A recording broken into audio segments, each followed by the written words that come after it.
ಅಭ್ಯಾಸಗಳು. ಖಾಲಿ ಬಿಟ್ಟ ಸ್ಥಳಗಳನ್ನು ಸೂಕ್ತ ಪದದಿಂದ ಭರ್ತಿ ಮಾಡಿ. ಹಕ್ಕು ಎಂದರೆ ನಾಗರಿಕರಿಗೆ ಇರಬೇಕಾದ ಅಧಿಕಾರ. ಮೂಲಭೂತ ಹಕ್ಕುಗಳು 6 ಇವೆ. ಬಾಲಕಾರ್ಮಿಕ ನಿಷೇಧ ಕಾಯಿದೆ 1986ರಲ್ಲಿ ಜಾರಿಗೆ ತರಲಾಯಿತು. ನಮ್ಮ ಭಾಷೆ ಸಂಸ್ಕೃತಿಯನ್ನು ರಕ್ಷಿಸಲು ನಮಗೆ ಸಾಂಸ್ಕೃತಿಕ ಮತ್ತು ಶೈಕ್ಷಣಿಕ ಹಕ್ಕು ಅವಕಾಶ ನೀಡಿದೆ. ಕೆಳಗಿನ ಪ್ರಶ್ನೆಗಳಿಗೆ ಉತ್ತರ ಬರೆಯಿರಿ. ಮಾನವ ಹಕ್ಕುಗಳು ಎಂದರೇನು? ಪ್ರತಿಯೊಬ್ಬ ಮನುಷ್ಯರಿಗೂ ಸ್ವಾತಂತ್ರ್ಯ, ಸಮಾನತೆ, ತಾರತಮ್ಯರಹಿತ ಮುಕ್ತ ರೀತಿಯಲ್ಲಿ ಬಾಳುವ ವ್ಯವಸ್ಥೆ ಕಲ್ಪಿಸುವ ಮೂಲಭೂತ ಹಕ್ಕುಗಳನ್ನು ಮಾನವ ಹಕ್ಕುಗಳು ಎನ್ನುವರು. ಮಕ್ಕಳ ಹಕ್ಕುಗಳನ್ನು ಪಟ್ಟಿ ಮಾಡಿ. ತನ್ನ ತಂದೆ ತಾಯಿಯೊಂದಿಗೆ ಬಾಲ್ಯ ಜೀವನವನ್ನು ನಡೆಸುವ ಹಕ್ಕು, ದೈಹಿಕ ರಕ್ಷಣೆ ಹಕ್ಕು, ಆಹಾರ ಹಕ್ಕು ಮತ್ತು ಶಿಕ್ಷಣ ಹಕ್ಕು, ಆರೋಗ್ಯ ಸೌಲಭ್ಯ ಹಕ್ಕು ಮುಂತಾದವು. ಮೂಲಭೂತ ಹಕ್ಕುಗಳು ಎಂದರೇನು? ಅವು ಯಾವುವು? ಸಂವಿಧಾನದಲ್ಲಿ ಹೇಳಲಾದ ಹಾಗೂ ರಕ್ಷಿಸಲಾಗುವ ಹಕ್ಕುಗಳನ್ನು ಮೂಲಭೂತ ಹಕ್ಕುಗಳು ಎನ್ನುವರು.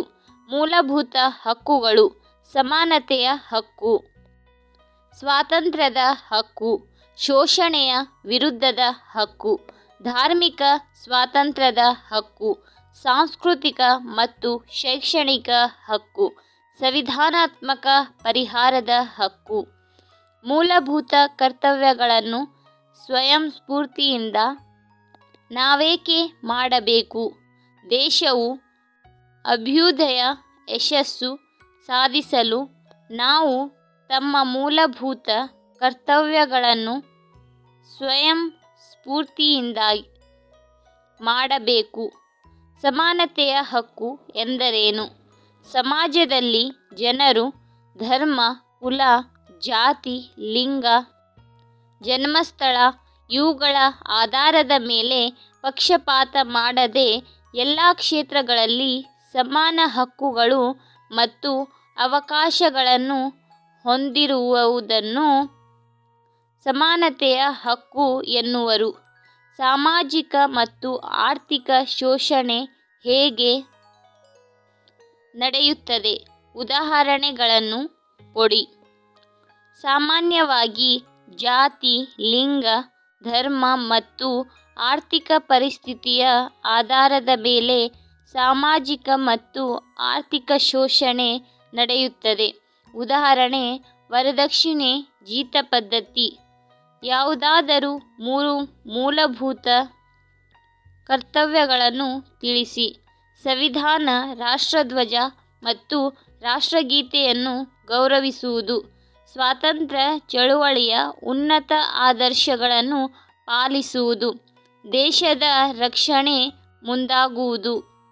ಗುಂಪಿನಲ್ಲಿ ಚರ್ಚಿಸಿ ಉತ್ತರಿಸಿ. ಮೂಲಭೂತ ಹಕ್ಕುಗಳ ಮಹತ್ವ ವ್ಯಕ್ತಿಯ ವಿಕಾಸಕ್ಕೆ ಮತ್ತು ರಾಷ್ಟ್ರದ ಅಭ್ಯುದಯಕ್ಕೆ ಕೆಲವು ಸ್ವಾತಂತ್ರ್ಯಗಳು ಮತ್ತು ಮೂಲಭೂತ ಹಕ್ಕುಗಳು ಅನಿವಾರ್ಯ. ಆದ್ದರಿಂದಲೇ ಸಂವಿಧಾನವು ಪ್ರಜೆಗಳಿಗೆ 6 ಮೂಲಭೂತ ಹಕ್ಕುಗಳನ್ನು ನೀಡಿದೆ. ಶಾಲಾ ವಠಾರದಲ್ಲಿ ವಿದ್ಯಾರ್ಥಿಗಳು ಮಾಡಬೇಕಾದ ಕರ್ತವ್ಯಗಳು: ಶಾಲೆಯ ವಠಾರವನ್ನು ಸ್ವಚ್ಛವಾಗಿ ಇಡುವುದು, ಗುರುಗಳನ್ನು ಗೌರವದಿಂದ ಕಾಣುವುದು, ಶಾಲೆಯ ಮೈದಾನದಲ್ಲಿನ ಗಿಡಮರಗಳ ಆರೈಕೆ ಮಾಡುವುದು, ಶಾಲೆಯ ನಿಯಮಗಳನ್ನು ಪಾಲಿಸಿ ಶಿಸ್ತಿನಿಂದ ನಡೆದುಕೊಳ್ಳಬೇಕು, ಸಹಪಾಠಿಗಳೊಂದಿಗೆ ಉತ್ತಮ ಸಂಬಂಧ ಕಾಯ್ದುಕೊಳ್ಳುವುದು, ಕ್ರೀಡಾ, ಸಾಂಸ್ಕೃತಿಕ ಮತ್ತು ಇತರ ಚಟುವಟಿಕೆಗಳಲ್ಲಿ ಚುರುಕಿನಿಂದ ಭಾಗವಹಿಸುವುದು. ಮಾನವ ಹಕ್ಕುಗಳ ಮಹತ್ವ ವ್ಯಕ್ತಿಯ ವ್ಯಕ್ತಿತ್ವ ವಿಕಾಸಕ್ಕೆ ಪೂರಕವಾಗಿವೆ, ಗೌರವಯುತ ಜೀವನಕ್ಕೆ ಬುನಾದಿಯಾಗಿವೆ, ಮಾನವೀಯ ಮತ್ತು ನ್ಯಾಯಯುತ ಸಮಾಜ ನಿರ್ಮಾಣಕ್ಕೆ ಪ್ರೇರಣೆ ಆಗಿವೆ, ವ್ಯಕ್ತಿ ಮತ್ತು ರಾಜ್ಯದ ನಡುವಿನ ಬಾಂಧವ್ಯಕ್ಕೆ ಸೇತುವೆಯಾಗಿವೆ, ಜಾಗತಿಕ ಜೀವನದ ಜೀವಾಳ ಆಗಿವೆ. ಮಕ್ಕಳ ಹಕ್ಕುಗಳ ಮಹತ್ವ ಪ್ರತಿಯೊಂದು ಮಗುವು ನೈಸರ್ಗಿಕವಾಗಿ ಕೆಲವು ಸೌಕರ್ಯಗಳನ್ನು ಪಡೆದಿರುತ್ತದೆ. ತನ್ನ ತಂದೆ ತಾಯಿಯೊಂದಿಗೆ ಬಾಲ್ಯ ಜೀವನವನ್ನು ನಡೆಸುವುದು.